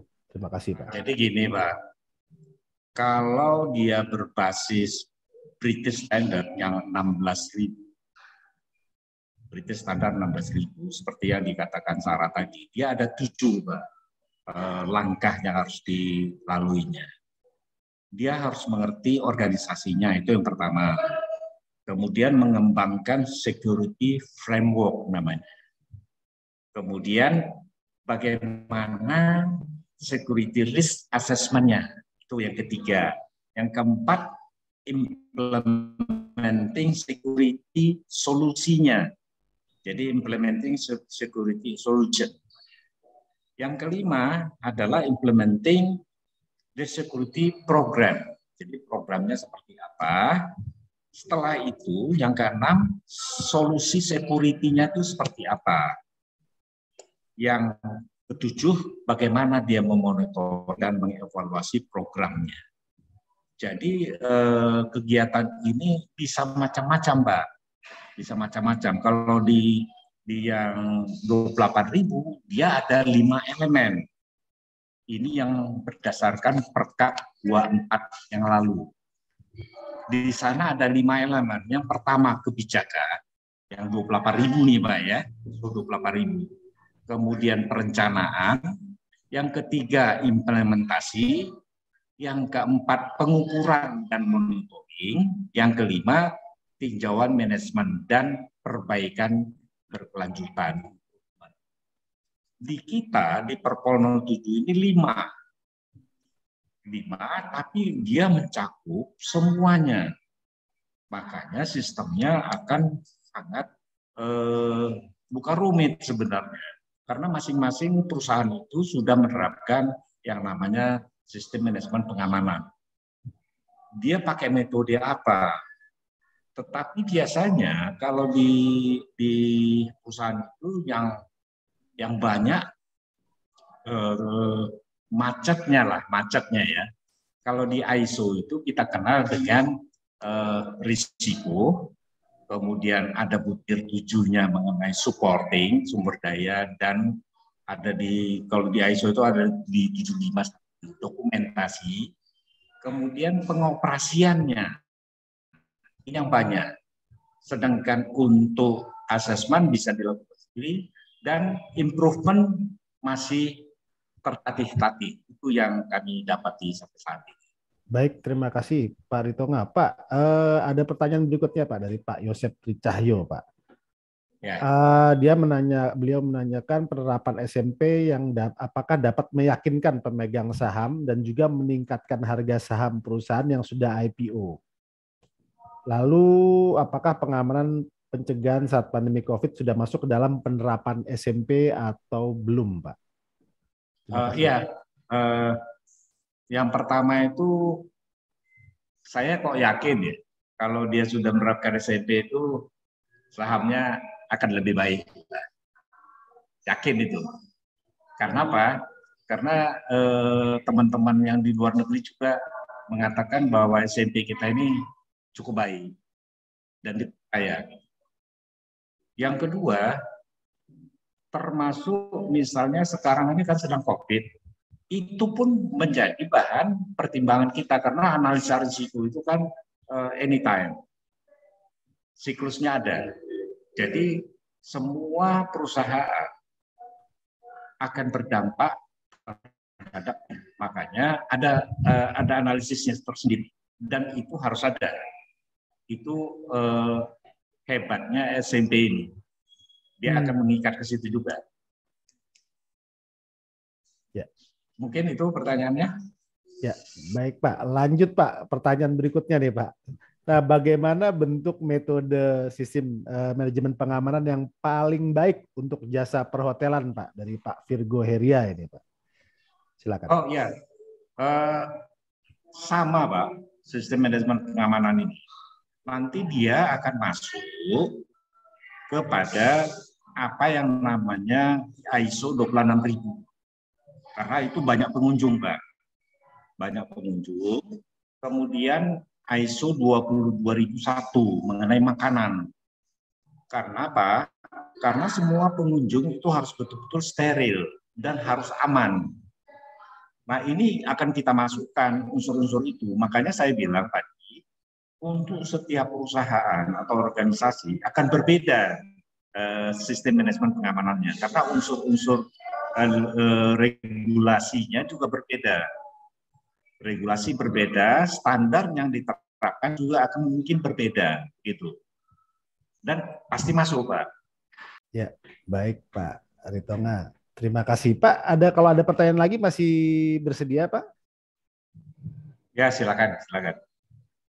Ini tapi pertanyaannya lebih ke objek vital nasional ini Pak. Ya. Kira-kira ketika katakanlah gimana sih kriteria perusahaan yang masuk ke dalam objek vital nasional dan apakah perusahaan yang di luar itu bisa mendaftarkan sebagai kriteria Obfitnas gitu Pak kira-kira. Jadi yang dimaksud dengan objek vital nasional sesuai dengan Kepres, perusahaan itu memang harus vital Pak. Seperti contohnya BI ya. Pokoknya perusahaan ini kalau dia tidak ada atau mengalami masalah, ekonomi kita bergerak, ada goncangan. Jadi kalau misalnya perusahaan itu sudah seperti itu, dia bisa mengajukan bahwa dia itu merupakan objek vital nasional. Bisa juga perusahaan yang merasa belum masuk objek vital nasional, maka dia bisa mengajukan menjadi objek vital tertentu. Jadi objek vital tertentu ini bisa mengajukannya ke Mabes atau ke Polda di tempat areanya. Maka dia nanti akan disebut, akan ditinjau ulang oleh teman-teman yang ada di Mabes atau di Polda, bahwa cocok nggak ini, masuk nggak ini menjadi objek.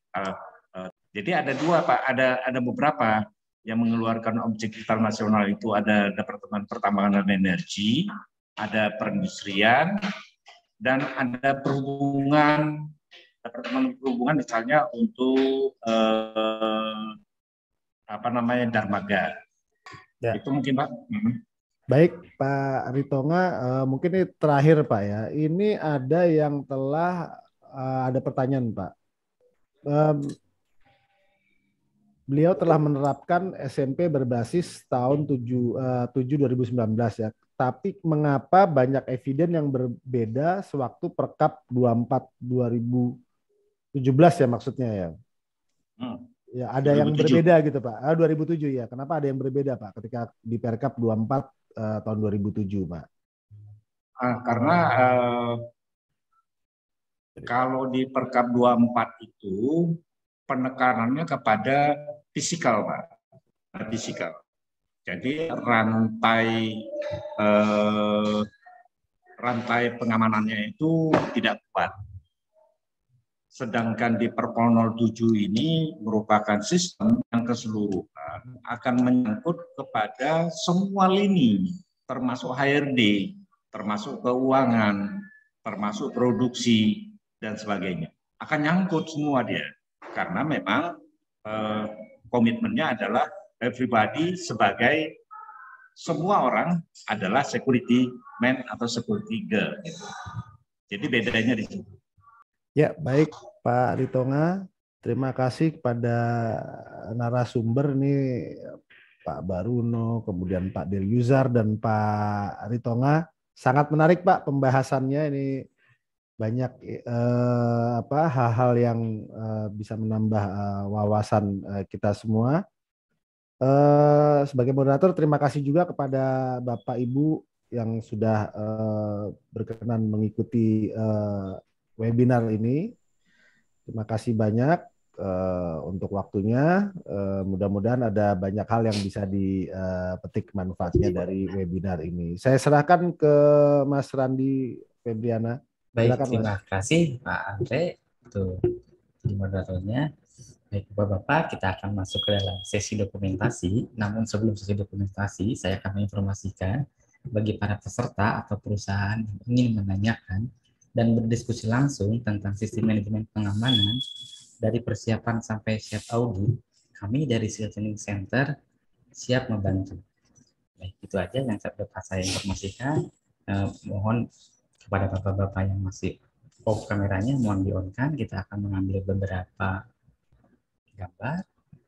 Mas Dandi atau Mas Bayu, mohon bantuannya untuk mengambil beberapa gambar. Di hitungan ketiga, bapak-bapak. 1, 2, 3.